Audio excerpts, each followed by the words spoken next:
এই সামটাতে কি শো করতে হবে দেখ, কোসেকে প্লাস কটে। লেফট পার্টে কিন্তু কোসেক কটের কিছু নেই, রাইটে আছে কোসেক কট। আমি চেষ্টা করি যে লেফট পার্ট থেকে কিভাবে কোসেক কটে আনতে পারবো।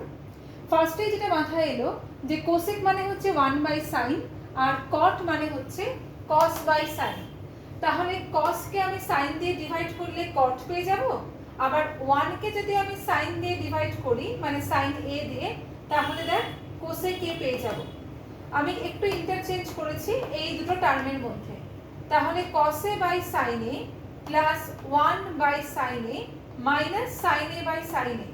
সেম ভাবে এই পার্টেরও প্রত্যেকটা টার্মকে সাইন দিয়ে ডিভাইড করা হয়েছে।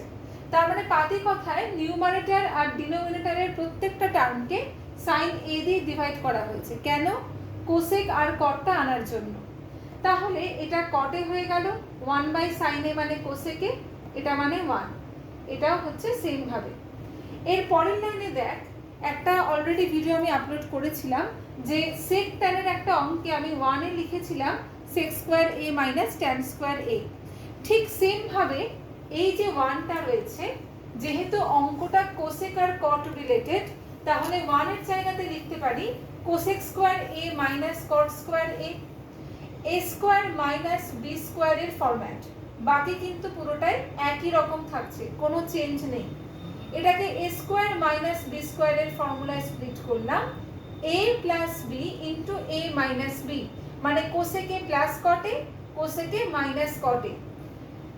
দুটো টার্মের মধ্যে কোসেকে প্লাস কটে কমন যাচ্ছে, তাহলে এখান থেকে 1 পড়ে রইল, মাইনাস যেহেতু কোসেকে প্লাস কটে অলরেডি কমন নিয়েছি, তাহলে পড়ে আছে কোসেকে মাইনাস কটে।